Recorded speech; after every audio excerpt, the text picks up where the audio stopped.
your prospect's option is not only going to be a smart thing that's going to help you to make more money, but it's also going to help the prospect to feel like they have great control. You got to think about this when it comes to your proposal. And on this episode, we're going to lay out and break down how and why you should consider the idea of giving your buyers more options. Check it out.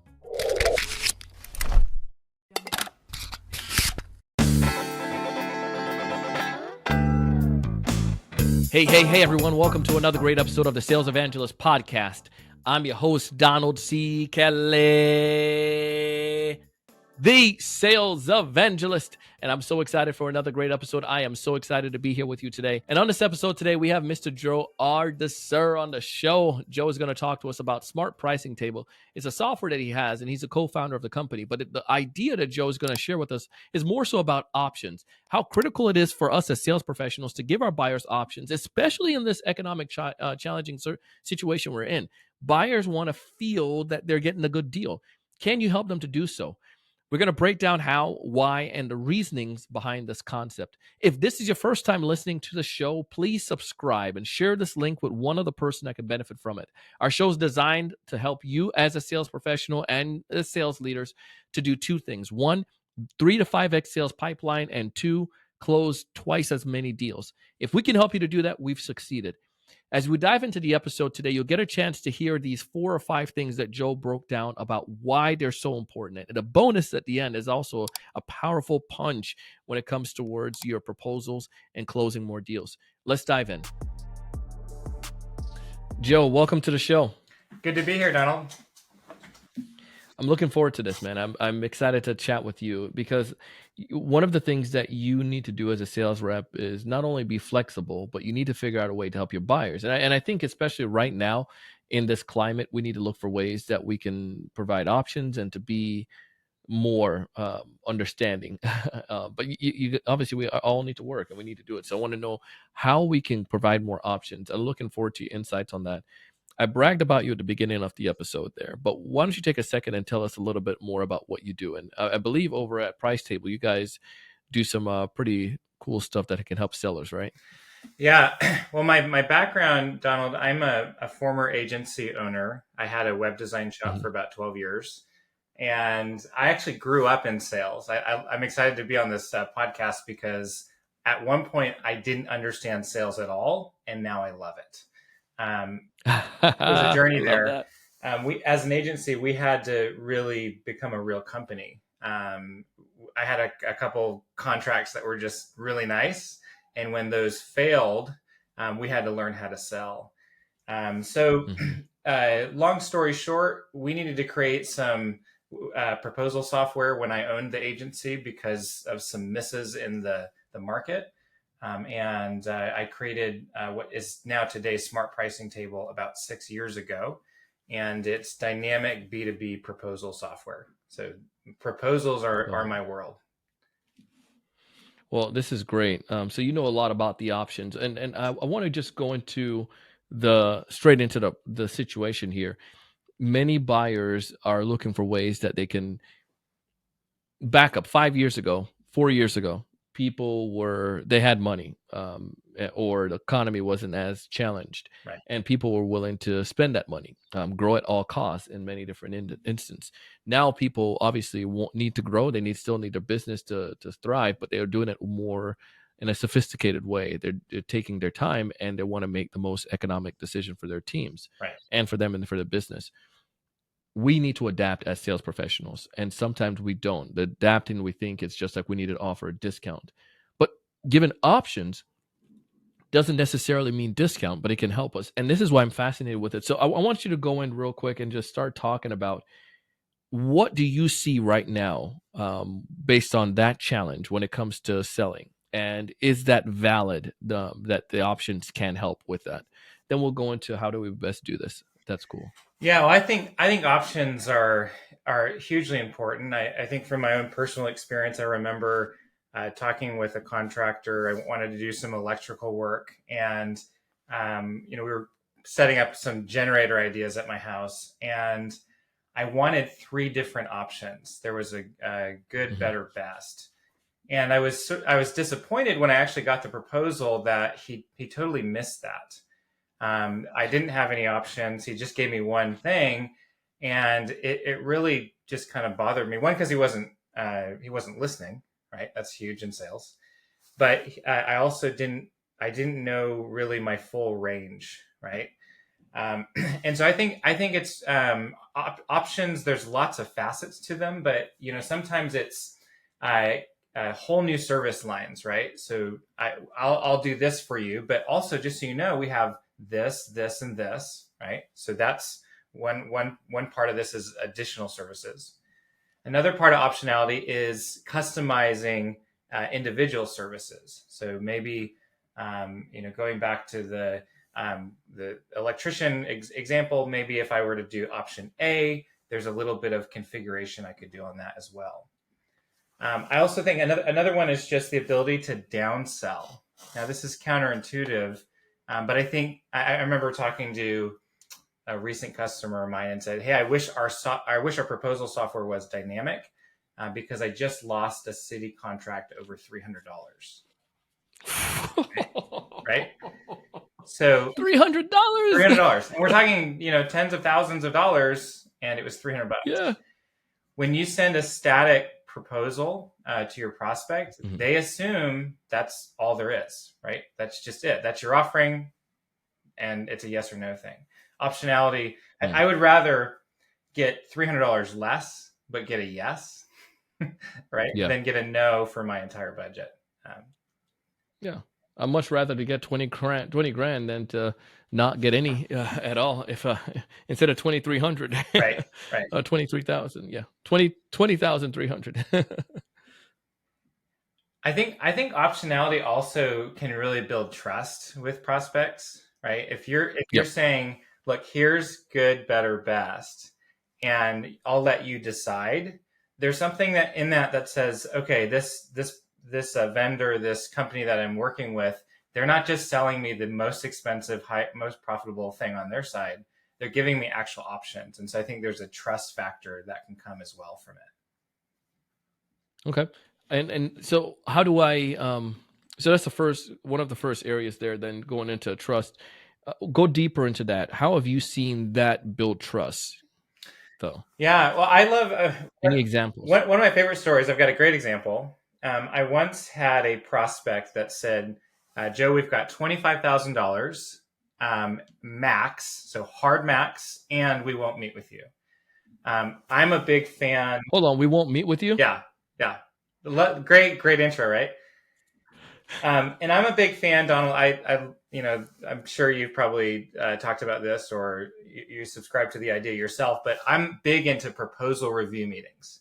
If I'm going to put together a proposal, I want the ability to pitch it to my prospect, right? Well, in this case, we couldn't, because they just said that they wouldn't meet with us, and I had to make the decision: do we want to do it or not? Well, because we needed the work, I called my sales guy. I said, hey, let's go ahead and put together a proposal, deselect a bunch of stuff. So we were using interactive proposal software where you could deselect a bunch of stuff. We created the proposal based on a template, turned off 50% of it. And we sent over this bare bones $25,000 proposal. I didn't hear anything for 2 weeks, nothing, radio silence. And all of a sudden I got a signature request for $34,000. Yeah.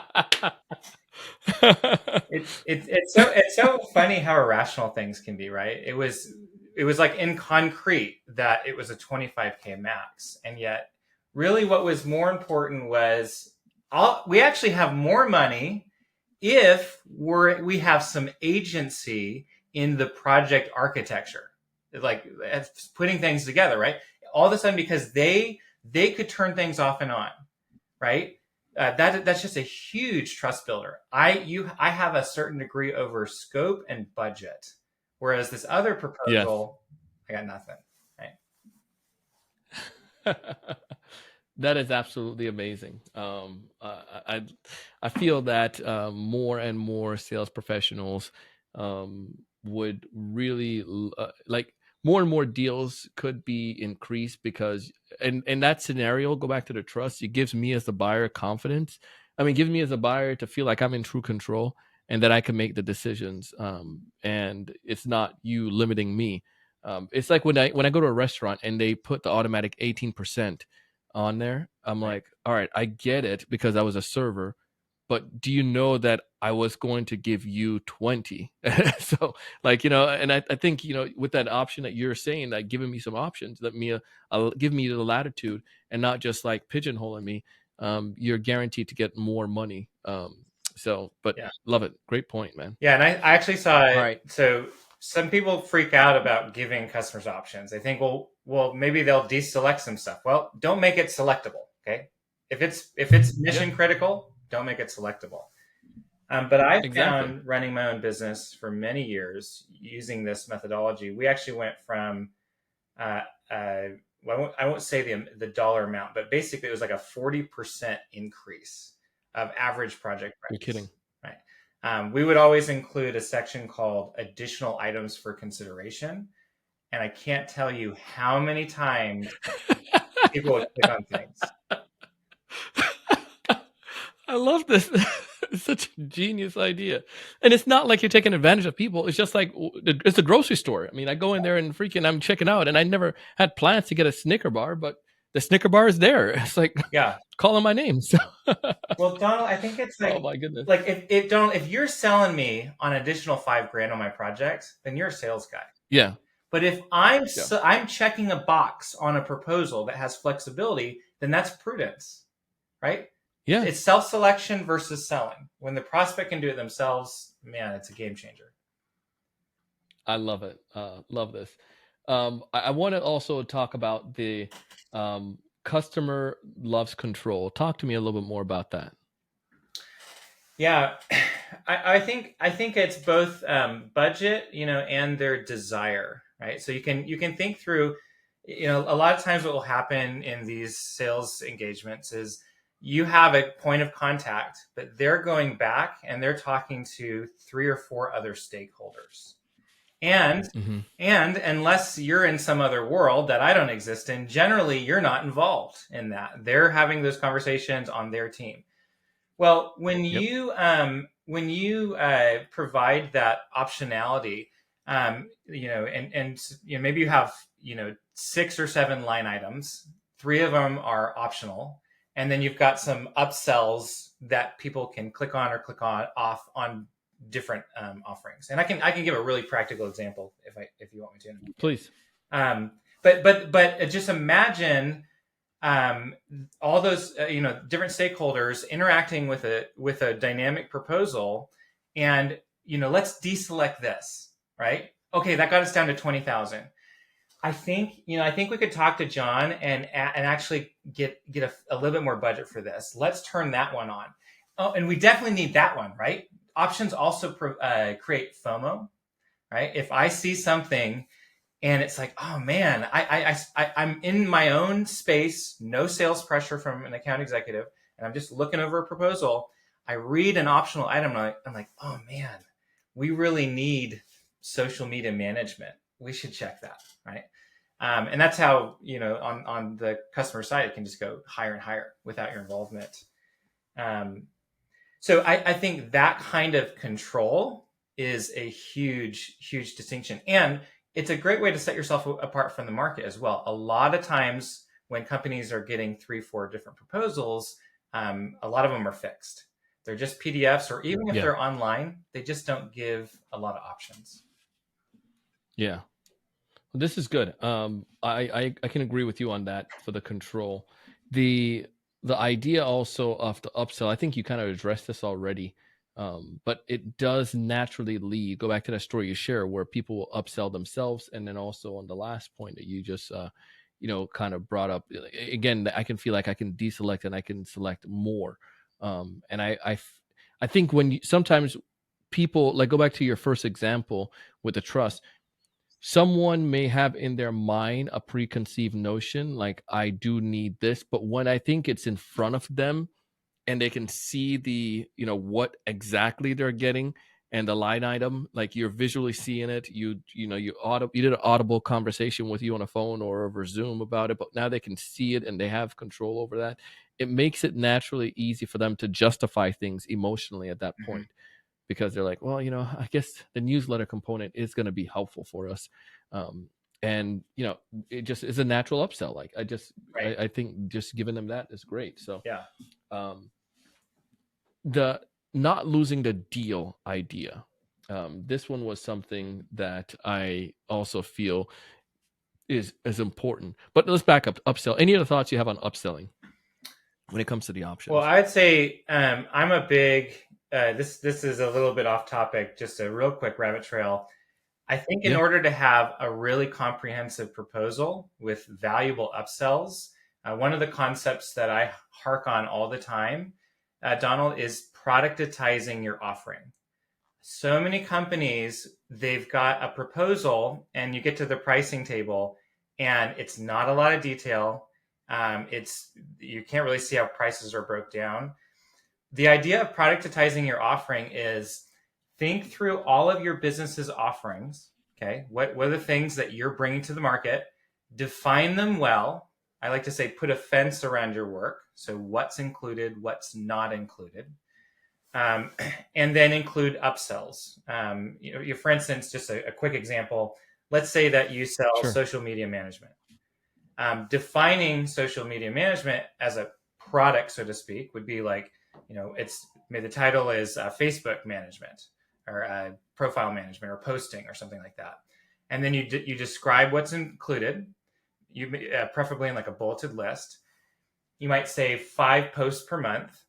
And then an upsell, getting back to upsells, an upsell could be additional posts. They can click on it and not do 5, but they could say 6, 7, 8, 9 additional posts per month that you're doing on their behalf, right?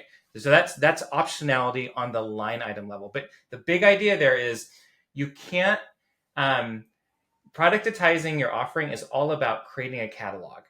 Create a catalog so you're not having to do the same things over and over. And when you do that, all of a sudden upsells, it can be more like, oh, what are these other 3 offerings that could be relevant to this prospect? And I'm going to put them in a special section in the proposal. And because I don't have to think about it every time, I've already defined these, I can just simply add them and be on my way. So that's a key component, I think. In order to really do upsells well, you need to have a defined catalog where you can add stuff and then customize it for the prospect. Come on. Oh my goodness. Good stuff. I love it. And I think what you mentioned there too, the categorizing, you're thinking more, we're thinking more working effectively. And I've seen that with agencies, or whatnot, groups or companies you work with, where they're recreating the wheel every single time you're getting that proposal. And yeah, it just kind of, I don't know, it takes away from it. Yeah. So it's not enjoyable for sure. Cool. No, of course not. Not losing the deal. When you are categorizing, when you are when you're giving the client control, allowing them to upsell themselves, you're doing all of this so you don't lose the deal. You talk about this one where you lost, was it you lost the deal or somebody lost the deal for $300? Right. Yeah. I imagine there are more situations like that people have on a day-to-day basis, but they don't even realize why they're losing the deal. Yeah. Yeah, because unfortunately, you just don't prospects. You love it if they just wear everything on their sleeve and tell you exactly why I didn't go through. Here's a bulleted list, right? But they generally don't. Optionality. Yeah. I mean, the argument against it would be, well, what if they deselect a bunch of stuff and the project no longer works? Well, don't allow them to, right? So you've got to have a system where you can say, well, this one's fixed, but this is optional. If they can remove something so that and get the price down, I mean, again, I'd rather have the project. And a lot of times, I mean, your listeners know how this works. You've got a pre-approved budget, right? We've got 20 grand and this one's 21,000. Unfortunately, that's over. And because I have 5 different companies I'm talking to, unfortunately, Joe, I don't have time to talk to you to get a second version on your proposal, right? But if it's interactive, you should have done that the first time. Yeah. If it's interactive, then they just deselect a couple things. Maybe they're down to 19,500. And all of a sudden you're in the top 3 or the top 2. And you know how sales works. One thing gets messed up. It's a cascading effect. So this is a helpful approach. Joe, love it, man. If there's one major piece of advice you want folks who are listening to this episode to walk away with today, what's that one major advice when it comes to this idea of pricing flexibility? Yeah, I would say take some time to think through what you sell and define it well so that you can build things quicker. When you build things quicker, you can have more options. When as salespeople, we get worn out, right? A lot of salespeople don't like writing proposals. It's a lot of work. But if you can have a system of stuff that you can just grab from a catalog, it goes so much faster. Your brain is clearer, so you can make better decisions, better upsell opportunities, better project requirements. And so I can't emphasize that enough. If I had another few minutes, I would say proposal review meeting because it's so freaking important. Please, let's give it a bonus. Let's talk about that. Sure. We know that those are critical, but how do you conduct a proposal review meeting, especially with the flexibility idea now? Yeah, actually, they coalesce really well. So what I did at my old business is I would say, I'd have an initial 30-minute discovery call with you, Donald, and I'd say, hey, Donald, thanks for downloading all that information. The next step in the process is I'd like to schedule a proposal review meeting with you. I would then open up my Calendly, Donald, and I'd schedule something right there. Book a meeting from a meeting or BAM fam. Okay. I don't ask you if you want to do the meeting. I just say it's part of the process. That makes it magical. It makes it concrete. Yes. That's the process, right? Yeah. The point, though, Donald, is I want not just the opportunity to present, like give you a proposal. I want to sell the proposal, right? Here's why I set it up this way. Here are some options I think you should consider. By the way, we noted this here, but based on our previous conversation, I just want you to know what we mean by that kind of thing.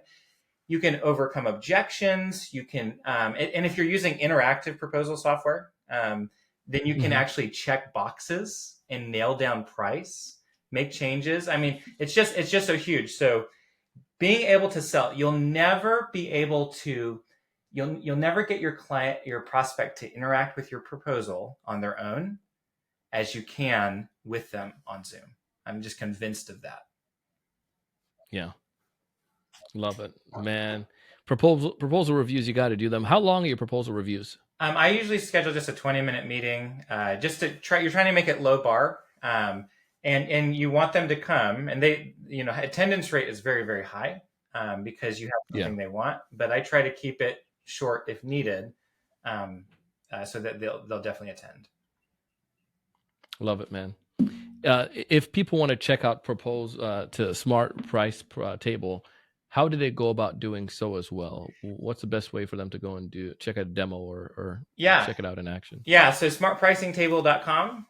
If any of these concepts are interesting, they work really well with our software. You can schedule a demo. Even if it's tire kicking, I'm happy to talk with folks just to talk about the process and maybe even kind of keep going with this conversation on a quick demo. Well, I love it. We're going to go ahead and put this in our show notes so folks can get access to it. Folks, I recommend you go and check it out and see how this can best benefit you. Joe, thank you so much for taking the time to come on the show, man. Thanks, Donald. Hey, that was Joe Ardeeser. If you haven't done so already, connect with him on LinkedIn.